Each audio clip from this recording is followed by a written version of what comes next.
आज उत्तर प्रदेश की सियासत में वो भूचाल आया है जिसकी गूंज लखनऊ के मॉल एवेन्यू से निकलकर दिल्ली के संसद भवन तक सुनाई दे रही है। सालों से जो लोग कह रहे थे कि बहुजन समाज पार्टी खत्म हो गई, हाथी अब थक चुका है और बहन जी ने राजनीति से संन्यास ले लिया है, उन विरोधियों के मुंह पर आज एक ऐसा करारा तमाचा लगा है कि उनके होश उड़ गए हैं। उत्तर प्रदेश की तपती धूप में आज सड़कों पर जो नीला सैलाब उमड़ा है, उसे देखकर बड़े बड़े सूरमाओं के पसीने छूट गए हैं। बरसों की खामोशी को तोड़ते हुए जब आज बसपा सुप्रीमो आदरणीय बहन कुमारी मायावती जी ने दहाड़ मारी है, तो विरोधियों के खेमे में सन्नाटा पसर गया है। हमारे जितने भी सच्चे और जांबाज बसपा समर्थक भाई बहन इस वीडियो को देख रहे हैं, उन सभी से हमारी एक हाथ जोड़कर विनती है कि आज की इस बेहद जरूरी और ऐतिहासिक खबर को शुरू से लेकर आखिरी तक बिना छोड़े जरूर देखिएगा, क्योंकि आज आपके स्वाभिमान और बाबा साहेब के मिशन की सबसे बड़ी जीत की कहानी हम आपको बताने जा रहे हैं। अगर आप भी मानते हैं कि बहन जी ही इस देश के दबे कुचले और शोषित समाज की असली आवाज है, तो अभी के अभी इस चैनल को सब्सक्राइब कर लीजिए, इस वीडियो को दिल से एक लाइक कर दीजिए और नीचे कमेंट बॉक्स में पूरे जोश के साथ जय भीम, जय भारत और नमो बुद्धाय जरूर लिख दीजिए। आपकी एक एक प्रतिक्रिया हमारे इस मिशन को और मजबूत बनाएगी, इसलिए बिना कंजूसी किए अपनी ताकत दिखाइए और कमेंट में जय भीम लिख दीजिए। कहानी की शुरुआत होती है लखनऊ के उस आलीशान और शांत इलाके से जिसे दुनिया मॉल एवेन्यू के नाम से जानती है। ये वही जगह है जहां बहुजन समाज पार्टी का मुख्य गढ़ है और जहां से कभी पूरे देश की राजनीति तय हुआ करती थी। पिछले कुछ सालों से इस इलाके में अजीब सा सन्नाटा पसरा हुआ था। चुनाव आते और चले जाते, विरोधी पार्टियां तरह तरह के हथकंडे अपनाकर सत्ता हथिया लेती और मीडिया के बड़े बड़े एंकर टीवी चैनलों पर बैठकर चिल्लाते कि अब बसपा का वोटर छिटक गया है। इन सब खबरों को सुनकर हमारे गांव गांव में बैठा जो गरीब, मजदूर और दलित भाई था, उसका दिल बुरी तरह से बैठ जाता था। पश्चिमी उत्तर प्रदेश के बागपत, मेरठ और सहारनपुर के देहातों से लेकर पूर्वांचल के गाजीपुर, बलिया और आजमगढ़ के गांवों तक हर चौपाल पर सिर्फ एक ही चर्चा चलती थी कि आखिर हमारी बहन जी शांत क्यों हैं। गांव के बुजुर्ग जो मान्यवर कांशीराम साहब के जमाने से साइकिल पर नीली झंडियां बांधकर चलते थे, वे अपनी लाठी टेकते हुए युवाओं से पूछते थे कि क्या सच में हमारा मिशन कमजोर हो गया है। युवाओं के भीतर एक अजीब सा गुस्सा और छटपटाहट थी। वे देख रहे थे कि कैसे उनके हक और अधिकारों पर डाका डाला जा रहा था, कैसे बाबा साहेब के संविधान के साथ खिलवाड़ करने की कोशिशें हो रही थीं, लेकिन उनके पास कोई मजबूत नेतृत्व नहीं दिख रहा था जो सड़क पर उतरकर सरकार की ईंट से ईंट बजा सके। इसी खामोशी के बीच सोशल मीडिया पर एक चिंगारी सुलगती है। कुछ नौजवानों ने जो दिन रात खेतों में काम करते हैं और रात को मोबाइल पर बाबा साहेब के विचारों को पढ़ते हैं, उन्होंने एक नारा बुलंद किया। वह नारा था, बहन जी चुप्पी तोड़ो, हम आपके साथ हैं। देखते ही देखते यह नारा हवा की तरह पूरे उत्तर प्रदेश में फैल गया। व्हाट्सएप के ग्रुपों से लेकर फेसबुक की दीवारों तक हर तरफ सिर्फ यही एक लाइन लिखी नजर आने लगी। गांव के सीधे साधे लोग जो राजनीति की चालबाजियों को नहीं समझते, वे सिर्फ इतना जानते थे कि जब तक उनकी नेता चुप रहेंगी तब तक दुश्मन उन पर हावी होता रहेगा। इस नारे के पीछे कोई बड़ा नेता नहीं था, कोई करोड़ों का फंड नहीं था, बल्कि इसके पीछे था वो अटूट विश्वास जो इस देश के करोड़ों बहुजनों ने बहन जी पर जताया था। लोगों को लगने लगा कि अब पानी सिर से ऊपर जा चुका है और अगर अब भी आवाज नहीं उठाई गई तो आने वाली पीढ़ियों का भविष्य अंधकार में डूब जाएगा। धीरे धीरे यह सुगबुगाहट एक बहुत बड़े आंदोलन का रूप लेने लगी। लोग अपने घरों से निकलने की तैयारी करने लगे। हर जिले में, हर तहसील में और हर ब्लॉक स्तर पर चुपचाप बैठकें होने लगी। इन बैठकों में कोई वीआईपी व्यवस्था नहीं थी। लोग दरी पर बैठकर चने और गुड़ खाकर रणनीति बना रहे थे। उनका सिर्फ एक ही मकसद था कि हमें लखनऊ पहुंचना है और अपनी बहन जी को यह दिखाना है कि आपकी फौज आज भी मुस्तैदी से खड़ी है।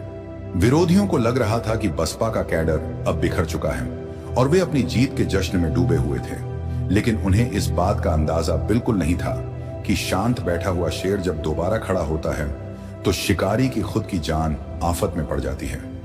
गांवों में महिलाएं जो कभी कांशीराम जी की सभाओं में गीत गाया करती थीं, उन्होंने फिर से अपनी सुरीली आवाज में मिशन के गीतों को गुनगुनाना शुरू कर दिया था।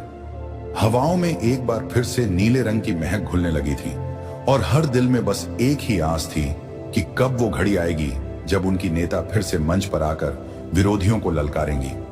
लखनऊ के खुफिया विभाग को भी इस बात की भनक नहीं लग पा रही थी, क्योंकि यह गुस्सा और यह प्यार किसी संगठन के जरिए नहीं बल्कि सीधे जनता के दिलों से निकल रहा था। लोग अपनी मर्जी से ट्रैक्टर ट्रॉलियों में, बसों में और ट्रेनों में अपनी गाड़ी कमाई का टिकट कटाकर लखनऊ की तरफ कूच करने की तैयारी कर रहे थे। हर किसी के पास बस एक ही झंडा था जिस पर हाथी का निशान बना हुआ था और एक ही नारा था जो उनके सीने में धड़क रहा था। यह कोई सामान्य राजनीतिक हलचल नहीं थी, यह एक पूरे समाज के स्वाभिमान की दोबारा बहाली की शुरुआत थी। जितने भी लोग यह सोच रहे थे कि इस समाज को डराकर या लालच देकर दबाया जा सकता है, उनकी रातों की नींद अब धीरे धीरे उड़ने वाली थी। लखनऊ की सड़कें जो लंबे समय से नीले रंग को तरस गई थीं, वे अब एक ऐतिहासिक गवाह बनने के लिए तैयार हो रही थीं। अब यह आंदोलन सिर्फ सोशल मीडिया तक सीमित नहीं रह गया था। गांवों के कोटवार, प्रधान और जो पुराने मिशनरी कार्यकर्ता थे, उन्होंने अपनी कमर कस ली थी। उन्होंने तय कर लिया था कि चाहे जितनी भी रुकावटें आएं, चाहे पुलिस लाठियां चलाए या रास्ते रोके, वे लखनऊ जाकर ही दम लेंगे। इस माहौल ने यह साबित कर दिया कि बहुजन समाज का वोटर बिकाऊ नहीं है, वह सिर्फ अपने सही समय का इंतजार कर रहा था। लखनऊ की तरफ बढ़ने वाले हर एक रास्ते पर मानो एक नया इतिहास लिखा जा रहा था। सुबह की पहली किरण भी अभी धरती पर नहीं उतरी थी कि उत्तर प्रदेश के कोने कोने से नीले रंग की आंधी चल पड़ी। हमारे जो भाई बहन देहातों में रहते हैं, उन्होंने रात को ही अपनी पोटलियों में सूखी रोटियां, प्याज और नमक बांध लिया था। किसी के पास चप्पलें टूटी थीं तो किसी का कुर्ता पुराना था, लेकिन उनकी आंखों में जो चमक थी वो किसी राजा महाराजा से भी बड़ी थी। पश्चिमी उत्तर प्रदेश के गाजियाबाद, हापुड़, अलीगढ़ और बुलंदशहर की तरफ से आने वाले हाईवे पर गाड़ियों की ऐसी लंबी कतारें लग गईं कि पुलिस प्रशासन के हाथ पांव फूलने लगे। रास्ते में जहां भी टोल टैक्स थे, वहां जब प्रशासन ने गाड़ियां रोकने की कोशिश की तो हमारे जांबाज नौजवानों ने गाड़ियों से उतरकर बाबा साहेब के ऐसे गगनभेदी नारे लगाए कि टोल कर्मी खुद पीछे हट गए। ट्रैक्टर ट्रॉलियों पर लाउडस्पीकर बंधे हुए थे जिन पर महापुरुषों के संघर्ष के गीत बज रहे थे। उन गीतों को सुनकर रास्ते में खेतों में काम कर रहे दूसरे मजदूर भी अपने हाथ का काम छोड़कर सड़कों की तरफ दौड़ पड़ते थे और हाथ उठाकर इस नीले सैलाब का स्वागत करते थे। यह कोई भाड़े पर बुलाई गई भीड़ नहीं थी जिसे पैसे या शराब का लालच देकर लाया गया हो। यह वो स्वाभिमानी कौम थी जो अपने नेता के सम्मान में अपने खुद के पैसे खर्च करके भूखे प्यासे रहकर सड़कों पर उतरी थी। उधर पूर्वांचल की तरफ से आने वाली हर एक ट्रेन का नजारा देखने लायक था। मऊ, गाजीपुर, जौनपुर और बनारस से चलने वाली गाड़ियों की बोगियां पूरी तरह से नीले झंडों से पट चुकी थी। ट्रेन की खिड़कियों से बाहर झांकते हुए युवा और बुजुर्ग बस एक ही बात कह रहे थे कि आज हमें लखनऊ की धरती पर यह दिखा देना है कि हाथी मरा नहीं है, वह सिर्फ अपनी ताकत को समेट रहा था। जो विरोधी दल टीवी पर बैठकर बड़े बड़े वादे करते थे और कहते थे कि दलितों का वोट अब उनकी जेब में आ गया है, वे अपने दफ्तरों की खिड़कियों से इस नजारे को देखकर थर थर कांप रहे थे। जैसे जैसे दोपहर ढलती गई, लखनऊ का चारबाग स्टेशन, कैसरबाग बस अड्डा और समता मूलक चौक इंसानों के समंदर में तब्दील होने लगा। जहां तक नजर जाती थी, सिर्फ और सिर्फ नीले झंडे और सफेद टोपियां ही दिखाई दे रही थी। महिलाओं की तादाद भी इस प्रदर्शन में इतनी ज्यादा थी कि देखने वाले दंग रह गए। हमारी माताएं बहनें अपनी गोदी में छोटे छोटे बच्चों को लेकर आई थीं और उन बच्चों के माथे पर भी नीला रिबन बंधा हुआ था जिस पर लिखा था जय भीम। यह प्रदर्शन किसी एक जिले या जाति का नहीं रह गया था। इसमें समाज के हर उस वर्ग के लोग शामिल थे जिन्हें लगता था कि उनके साथ नाइंसाफी हो रही है। मान्यवर कांशीराम साहब हमेशा कहते थे कि जो कौम अपनी राजनीतिक ताकत को भूल जाती है वो गुलाम बन जाती है। आज उस गुलाम बनने के डर ने पूरे समाज को एक सूत्र में पिरो दिया था। लखनऊ के चप्पे चप्पे पर भारी पुलिस बल तैनात था। जगह जगह बैरिकेडिंग लगाई गई थी ताकि इस सैलाब को मॉल एवेन्यू और बसपा कार्यालय की तरफ बढ़ने से रोका जा सके। लेकिन जब लाखों का हुजूम एक साथ कदम बढ़ाता है तो लोहे की वो जंजीरें और बैरिकेड्स भी तिनके की तरह बह जाते हैं। प्रशासन के बड़े बड़े अधिकारी लाउडस्पीकर पर चिल्लाकर लोगों से शांति बनाए रखने की अपील कर रहे थे। लेकिन जनता के कान तो सिर्फ अपनी बहन जी की आवाज सुनने के लिए तरस रहे थे। लोगों का यह अनुशासन भी देखने लायक था। इतनी बड़ी भीड़ होने के बावजूद कहीं कोई तोड़फोड़ नहीं थी, कहीं कोई हुड़दंग नहीं था। ये बाबा साहेब के दिए हुए संस्कारों की ताकत थी कि हर कोई पूरी शालीनता से लेकिन पूरी मजबूती के साथ आगे बढ़ रहा था। जब यह विशाल हुजूम मॉल एवेन्यू की मुख्य सड़क पर पहुंचा तो नजारा ऐसा था कि देखकर किसी के भी रोंगटे खड़े हो जाएं। लाखों लोग सड़क पर ही दरी बिछाकर तो कुछ नंगे पैर ही कंक्रीट पर बैठ गए। उन्होंने साफ कह दिया कि जब तक हमारी आदरणीय बहन जी बाहर नहीं आएंगी, जब तक वो हमसे बात नहीं करेंगी, तब तक हम यहां से 1 इंच भी पीछे नहीं हटेंगे। धूप तेज थी, प्यास से गले सूखे जा रहे थे, लेकिन उस भीड़ में से कोई भी पानी ढूंढने के लिए अपनी जगह छोड़ने को तैयार नहीं था। लोग अपनी साड़ियों के पल्लू से और गमछों से अपना पसीना पोंछते रहे, लेकिन उनके चेहरों पर थकान का एक भी निशान नहीं था। वे जानते थे कि उनकी नेता अंदर बैठी हैं और उनकी हर एक आवाज, उनका हर एक नारा सीधे बहन जी के दिल तक पहुंच रहा है। पूरा लखनऊ शहर आज इस नीले रंग में ऐसा रंगा था कि लग रहा था जैसे कोई बहुत बड़ा त्योहार हो। शहर के आम दुकानदार और नागरिक भी हैरान थे कि बिना किसी बड़े प्रचार के, बिना किसी बड़ी बस या सुख सुविधा के इतने लाख लोग एक साथ कैसे जमा हो गए। यही बसपा के काडर की वो असली ताकत है जिसे देश के बड़े बड़े राजनीतिक विश्लेषक आज तक समझ नहीं पाए हैं। विरोधी दल सोचते थे कि उन्होंने सोशल मीडिया पर झूठा प्रचार करके बसपा को कमजोर कर दिया है, लेकिन उन्हें क्या पता था कि बहुजन समाज का असली नेटवर्क इंटरनेट पर नहीं, बल्कि गांवों की झोपड़ियों और गरीबों के दिलों में चलता है। आज उस नेटवर्क ने अपनी ताकत का ऐसा मुजाहिरा किया था कि सत्ता के गलियारों में हलचल मच गई थी। इस प्रदर्शन ने यह साफ संदेश दे दिया था कि बहुजन समाज का युवा अब चुप बैठने वाला नहीं है। वह अपने हक और अधिकारों की लड़ाई खुद लड़ने के लिए तैयार हो चुका है। मॉल एवेन्यू के बाहर की सड़कें अब सिर्फ सड़कें नहीं रही थीं, वो एक ऐसे आंदोलन की गवाह बन चुकी थीं जो आने वाले दिनों में देश की राजनीति का रुख बदलने वाला था। हर तरफ बस एक ही गूंज थी, एक ही पुकार थी जो बंद दरवाजों को झकझोर रही थी। लोगों के सब्र का बांध अब धीरे धीरे टूट रहा था और हर आंख बस उस मुख्य दरवाजे पर टिकी हुई थी जहां से उनकी मसीहा, उनकी नेता को बाहर आना था। राजनीति की इस बिसात पर आज मोहरे बदल चुके थे और जनता ने खुद कमान अपने हाथ में ले ली थी। मॉल एवेन्यू के उस आलीशान बंगले के बाहर जहां लाखों का नीला समंदर हिलोरे मार रहा था, वहीं उस बंद कमरे के भीतर का माहौल इतना गंभीर था कि वहां सुई गिरने की आवाज भी साफ सुनी जा सकती थी। कमरे में चारों तरफ महापुरुषों की बड़ी बड़ी तस्वीरें लगी थीं और बीच में रखी बड़ी सी मेज पर उत्तर प्रदेश के कोने कोने से आई खुफिया रिपोर्टों के कागजात बिखरे पड़े थे। प्रशासन और सरकार के बड़े बड़े अधिकारियों के फोन लगातार घनघना रहे थे। मुख्यमंत्री दफ्तर से लेकर दिल्ली के गृह मंत्रालय तक हर कोई बस एक ही सवाल पूछ रहा था कि आखिर अचानक लखनऊ में इतना बड़ा सैलाब कहां से आ गया। खुफिया विभाग के अफसर हाथ जोड़कर सरकार को बता रहे थे कि सर, ये वो भीड़ है जिसे न तो किसी गाड़ी का लालच दिया गया है और न ही किसी पैसे का। ये लोग सीधे अपने घरों से अपनी नेता के मान सम्मान के लिए निकल पड़े हैं और इन्हें रोकना अब किसी के बस की बात नहीं है। कमरे के भीतर बहुजन समाज पार्टी के कुछ बेहद करीबी और पुराने सिपह सालार मौजूद थे।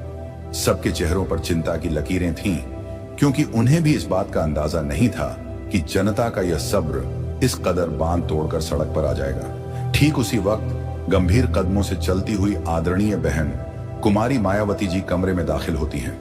उनके चेहरे पर हमेशा की तरह वही पुराना तेज और गंभीरता थी जो बड़े से बड़े संकट के समय भी कभी डगमगाती नहीं है। उन्होंने मेज पर रखी रिपोर्टों को देखा और फिर खिड़की की तरफ बढ़ी, जहां से बाहर सड़क पर गूंज रहे जय भीम के नारे और बहन जी चुप्पी तोड़ो की आवाजें साफ सुनाई दे रही थी। अपनी जनता की इस तड़प और इस अटूट वफादारी को देखकर कुछ पल के लिए उनकी आंखों में भी एक अलग सी चमक आ गई। उन्हें याद आया वो जमाना जब मान्यवर कांशीराम साहब के साथ उन्होंने साइकिलों पर चलकर इस आंदोलन को सींचा था, जब एक एक पैसे के लिए तरसते हुए इस समाज ने अपने पेट पर पट्टी बांधकर बसपा को खड़ा किया था। बहन जी ने मुड़कर अपने प्रवक्ताओं और बड़े नेताओं की तरफ देखा जो डरे हुए थे कि कहीं इस प्रदर्शन से कानून व्यवस्था की स्थिति न बिगड़ जाए। लेकिन बहन जी के मन में कुछ और ही चल रहा था। उन्होंने बेहद शांत लेकिन कड़क आवाज में कहा कि जो लोग टीवी चैनलों पर बैठकर कह रहे थे कि हमारी पार्टी खत्म हो गई है, आज मेरे इन गरीब और वफादार कार्यकर्ताओं ने उन सब की बोलती बंद कर दी है। विरोधी सोचते थे कि वे हमारे लोगों को गुमराह कर देंगे, लेकिन वे भूल गए कि बसपा का कार्यकर्ता बिक सकता है, पर बसपा का यह सच्चा काडर कभी झुक नहीं सकता। इसी बीच प्रशासन के कुछ आला अधिकारी बहन जी से संपर्क करने की कोशिश कर रहे थे।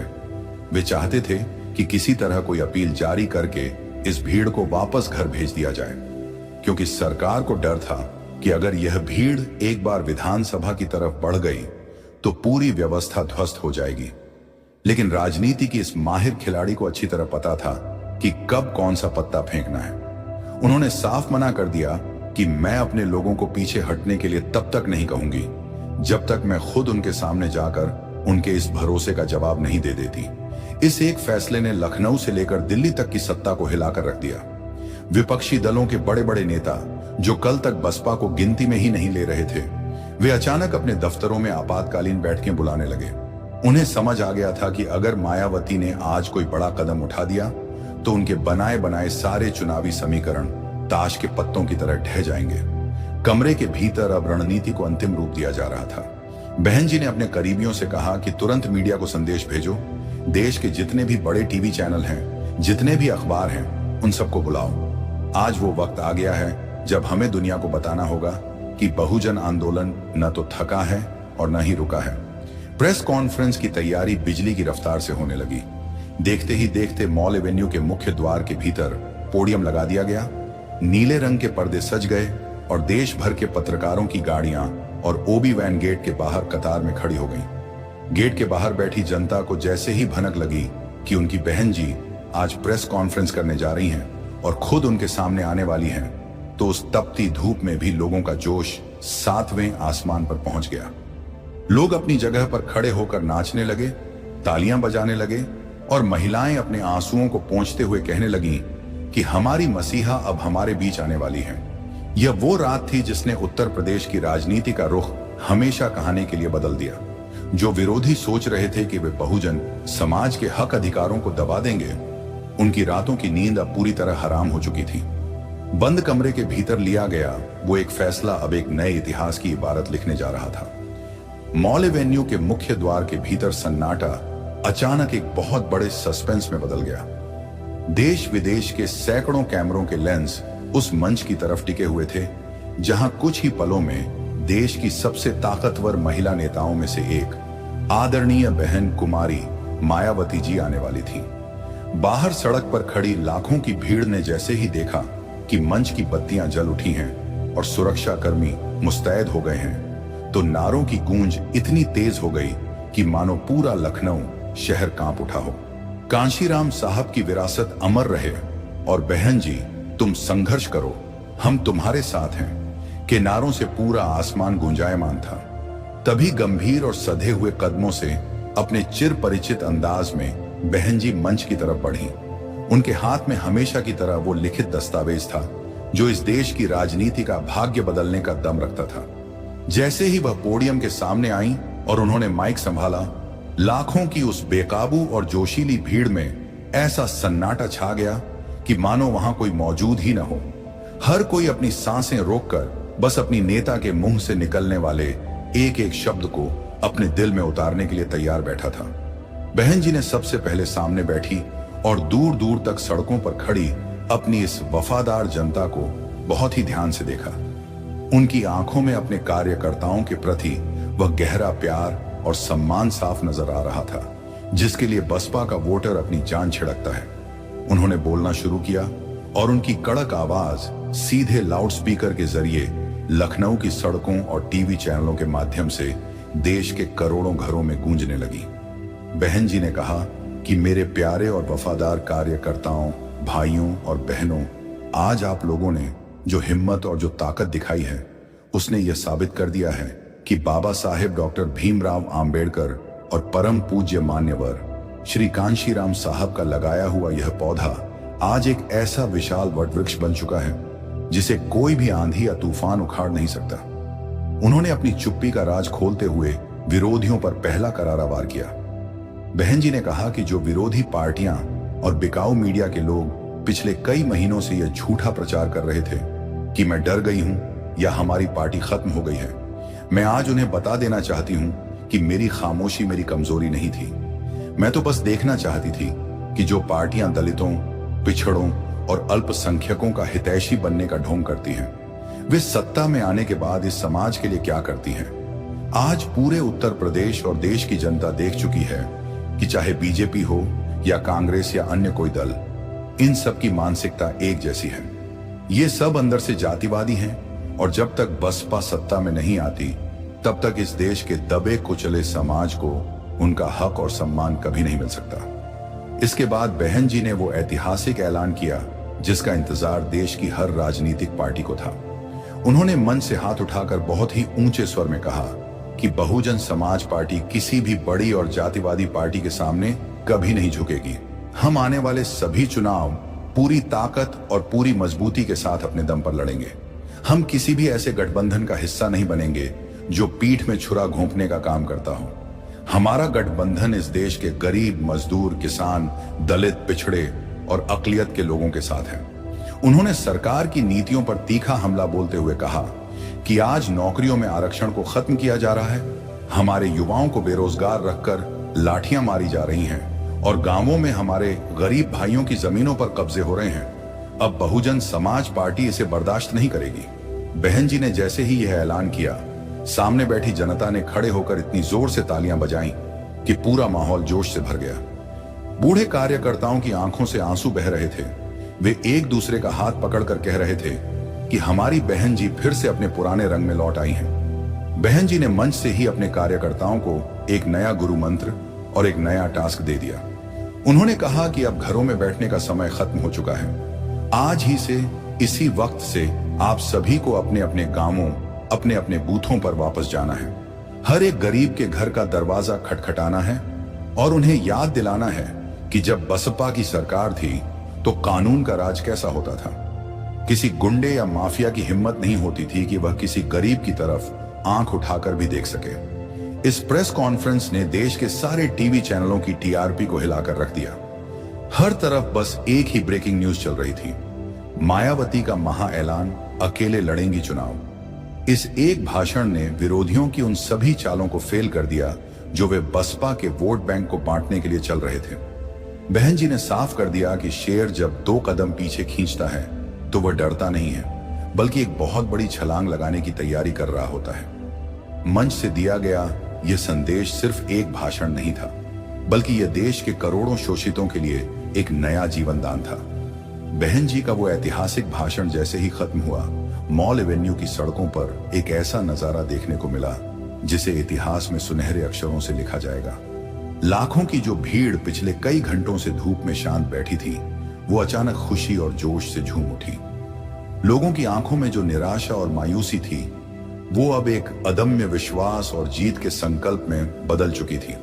हर तरफ नीले गुलाल की आंधी उड़ने लगी, मानो लखनऊ की सड़कों पर दीपावली और होली एक साथ आ गई हो। हमारे जो युवा भाई गांवों से आए थे, उन्होंने अपने नीले झंडे हवा में लहराते हुए ढोल नगाड़ों की थाप पर नाचना शुरू कर दिया।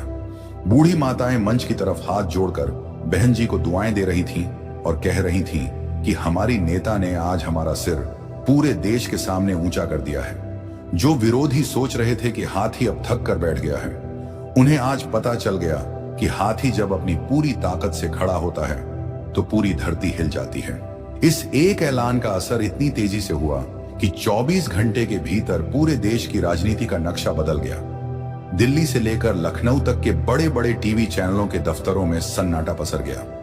जो राजनीतिक विश्लेषक कल तक बसपा को अपनी चर्चाओं में जगह भी नहीं दे रहे थे, वे अब बैठकर इस बात का हिसाब लगाने लगे कि बहन जी के इस दांव से किस पार्टी को कितना बड़ा नुकसान होने जा रहा है। विपक्षी खेमों में खलबली मच गई। जो नेता कल तक दलित वोटों को अपनी बपौती समझकर घमंड में चूर थे, उनके पैरों तले से जमीन खिसक गई। गांवों के स्तर पर जो विरोधी नेता हमारे सीधे साधे बहुजन भाइयों को गुमराह कर रहे थे, वे अब अपना मुंह छुपाने लगे। बहन जी की इस एक हुंकार ने यह साफ कर दिया कि देश का दलित और शोषित समाज बिकाऊ नहीं है। वह सिर्फ अपनी मसीहा के एक इशारे का इंतजार कर रहा था और आज वो इशारा उन्हें मिल चुका था। लखनऊ की सड़कों से जब यह नीला सैलाब वापस अपने अपने गांवों की तरफ लौटा तो माहौल पूरी तरह बदल चुका था। जो कार्यकर्ता ट्रेनों और ट्रैक्टर ट्रॉलियों में बैठकर वापस जा रहे थे वे थके हुए नहीं थे, बल्कि उनके भीतर एक नई ऊर्जा का संचार हो चुका था। उन्होंने रास्ते में पड़ने वाले हर एक स्टेशन, हर एक चौराहे पर बाबा साहेब और मान्यवर कांशीराम साहब के नारे लगाकर यह संदेश दे दिया कि अब बहुजन समाज का शेर जाग चुका है। गांवों में पहुंचते ही कार्यकर्ताओं ने बहन जी के आदेश का पालन करना शुरू कर दिया। चौपालों पर फिर से नीली जाजम बिछने लगी। युवाओं ने अपनी टोलियां बना ली और गांव गांव चलो, बूथ मजबूत करो के मिशन में दिन रात एक कर दिया। इस आंदोलन ने यह साबित कर दिया कि लोकतंत्र में सबसे बड़ी ताकत किसी पैसे या बाहुबल की नहीं, बल्कि एक सच्चे और समर्पित कार्यकर्ता की होती है। इस पूरी कहानी का अंत एक बहुत ही बड़े और कड़े संदेश के साथ होता है। यह सिर्फ एक राजनीतिक प्रदर्शन नहीं था, बल्कि यह इस देश के करोड़ों दबे कुचले लोगों के आत्मसम्मान और स्वाभिमान की दोबारा बहाली का एक ऐतिहासिक आंदोलन था।